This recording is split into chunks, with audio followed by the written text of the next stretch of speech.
What are we doing here? And where are we gonna go? It's like we just woke up one morning, and then it's welcome to the show. Don't ask any questions, just go with the flow. Make as much money as you can, and try your best not to get broke. Copy everything you see on the TV, from the hairstyles to the clothes, and don't think too often, just do exactly as you're told. And if you ever get confused, then just turn towards the alcohol.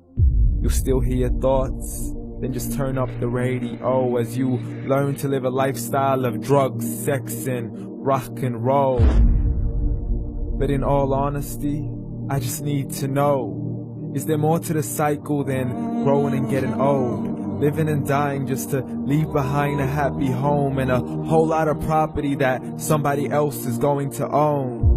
I just really need to know before the casket's closed, 'cause I'm not willing to gamble with my soul, nor am I ready to take any chances. These are just simple life questions, and I'm just searching for some answers.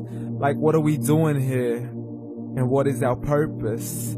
How did we get here, and who made us so perfect? And what happens once we go, or is this world all really worth it? Questions we don't answer because apparently we don't really have to. There's no purpose to this life and our existence is merely natural. Then in that case, please let me ask you, did you create yourself, or was it somebody else who had fashioned you? 'Cause you're a being that's impeccable, faultless and unparalleled. You're a product of supreme intelligence, and I'm merely being rational. For there isn't a camera on this earth that can come close to the human eye, nor a computer that can compete alongside the human mind. And if the whole world was to come together, we wouldn't be able to create a single fly. So many signs, yet we still deny. As science tries to justify that all this could come from none, when it's a simple sum. 0 plus 0 plus 0 cannot possibly ever give you 1. So from where did all this order come? But everything has its origins, a maker, a creator of its own. I mean, the only reason you're watching this video is because somebody had to press upload. So we can believe in the Big Bang, but I'd rather believe in He who caused it to explode. Allah, the creator of everything along with every single soul. The ever-living, the master, the only one who is in control. Unlike his creation, beyond our imagination. And no, he's not a man, nor does he have any partners in association. He's on his own. And no, he did not ever leave us alone. Just like every manufacturer, he left us with an instruction manual. The Quran and Islam, and I'm sorry to jump to conclusions, but it's the only one possible. The only definition of God is the one and only supreme being. It's logical, a book with 0 contradictions, with miracles that are both scientific and historical, all revealed over 1400 years ago.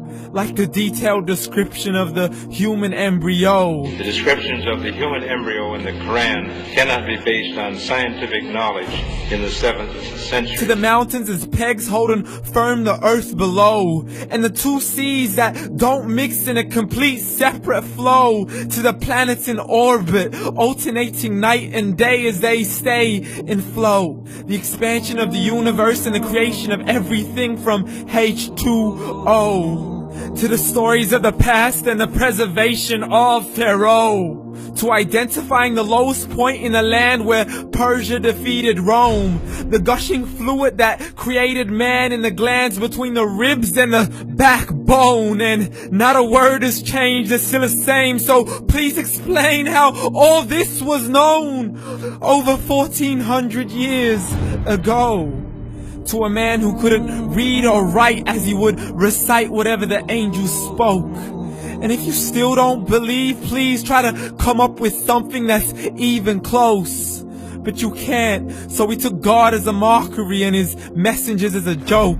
Muhammad could not read or write.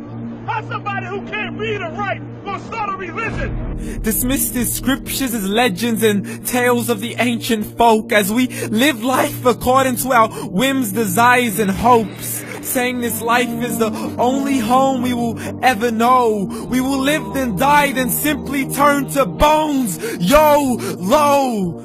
Correction, after the grass dies, the rain arrives and it regrows, and Allah promises to do the same thing to your very soul and bring you back from your very fingertips to your toes, as the all-seeing supreme being watches us so close, and we are surely being tested in our wealth, our health, and our self, and everything that we've been blessed with. So believe, for we will surely be resurrected and be brought back to our Lord and account for every single deed, as He hands us our books and orders us to read. From the bad to the good and everything in between. You yourself are sufficient for your own accountability, so don't be mad at me. You are the one who thought He wouldn't come back to me. I gave you a whole life long to search after me, but you were busy in all that which was temporary. So read, and glad tidings to all those who believed. And if you disbelieve, read. And don't let that day be the first day you find out what your life really means. Read.